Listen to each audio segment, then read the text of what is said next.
Hello everyone, আমি তনু আর তোমরা দেখছো তনুর রান্নাঘর। আজকে আবার এসে গেছি তোমাদের সামনে একদম নতুন একটা রান্নার রেসিপি নিয়ে।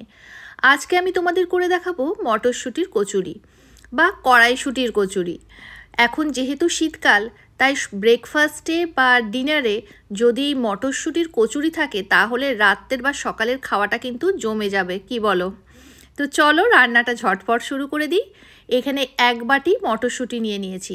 এখন যেহেতু ভালোই বাজারে ফ্রেশ মটরশুঁটি পাওয়া যাচ্ছে, তাই এই মটরশুঁটি নেওয়াটাই ভালো। ফ্রোজেন মটরশুঁটিতে সেভাবে তো স্বাদ থাকে না, তাই এই ফ্রেশ মটরশুঁটিটা নিলে তার স্বাদই হয় আলাদা। আর এর সাথে নিয়ে নিলাম কয়েকটা কাঁচা লঙ্কা। কাঁচা লঙ্কাটা তোমরা যেমন ঝাল খাও সেই বুঝেই দিও। আর এটা একটা পেস্ট বানিয়ে নিলাম। এবারে কড়াতে দিয়ে দিয়েছি সর্ষের তেল, তার মধ্যে দিয়ে দিয়েছি হাফ চামচ আদা বাটা আর অল্প একটু হিং। হিংয়ের গন্ধটা যদি তোমরা পছন্দ করো তবেই দিও, না হলে কিন্তু স্কিপ করতেই পারো। অনেকেই মটরশুঁটিতে হিংয়ের গন্ধ কিন্তু পছন্দ করে না, আমি অল্প করে একটু দিয়েছি। আর এবারে এর মধ্যে দিয়ে দিলাম যে মটরশুঁটির পেস্টটা আমি করে রেখেছিলাম সেটা। এবারে দিয়ে নাড়াচাড়া করব। আর এই সময় গ্যাসের ফ্লেমটা আমি মিডিয়ামে রাখবো।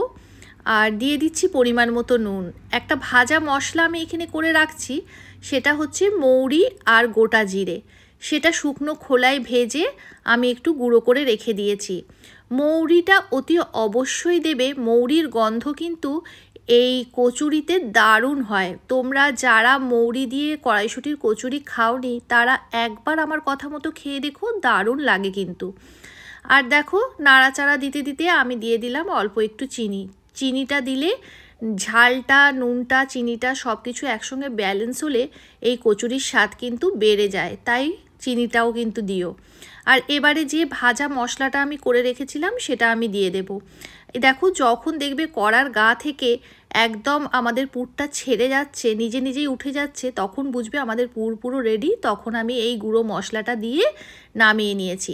আর এই পুরটা ঠান্ডা করার জন্য আমি রেখে দিলাম। এবারে চলো ময়দাটা মেখে নিই। ময়দাতে নুন আর একটু সাদা তেল দিয়ে দিলাম ময়ান দেওয়ার জন্য। এবারে ময়ানটা আমি ভালোভাবে ময়দার সঙ্গে মিশিয়ে নেব। যখন দেখবে যে ভালোভাবে মুঠো করলে আমাদের, মানে এই দেখো ময়দাটা মুঠো করছি, তখন দেখবে যে ময়দাটা যাতে মুঠো হয়ে যায় এমনভাবে যখন হবে তখন বুঝবে যে ময়ানটা হয়ে গেছে। ঠিক বলতে পারলাম কিনা আমি বুঝতে পারলাম না, বোঝাতে পারলাম কিনা তোমাদেরকে। তো চলো একটু একটু করে জল দিয়ে আমি ময়দাটা মেখে নিলাম। এবারে ওপর থেকে একটু সাদা তেল হাতে নিয়ে ময়দায় বুলিয়ে দিলাম। আর এবারে এটা একটু চাপা দিয়ে রেখে দেব। আর এবারে একটু মানে গোলা নিয়ে তার মধ্যে পুরটা ভরে দিলাম। এবারে মুখটা বন্ধ করে আমি বেলে নেব। আমি যেহেতু এক হাতে করছি তোমাদের দেখাতেও পাচ্ছি না ঠিকঠাক। এই দেখো আমার বেলা হয়ে গেছে। এবারে সাদা তেলে আমি কচুরিগুলো ভেজে তুলে নিচ্ছি। কচুরিগুলো ভালোভাবে ভেজে তুলে নিতে হবে।